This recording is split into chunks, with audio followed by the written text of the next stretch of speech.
Hey, to turn on or off the noise cancellation on the FreeBuds 5, first you have to select them from the AI Live application. And then you've got the noise cancellation right here. So when you click on the switcher, you can simply turn it on or off. Of course, we have to input our earbuds inside our ears. So let's try it like this.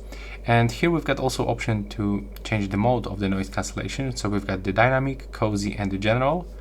And also we can turn on or off the noise cancellation by going to the gestures. And here we've got the double tap and the press and the hold.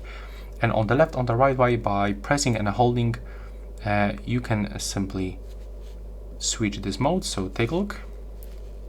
We've got the touch sensor right here. So I have to click and hold. Okay, it doesn't work. So let's try to repeat. There we go. As you can see right now, it turns on, and to turn off, I'm gonna hold one more time and it's turned off. So yeah, that's how it looks. Please subscribe to my channel. You will help me grow it. And that's all. Bye bye.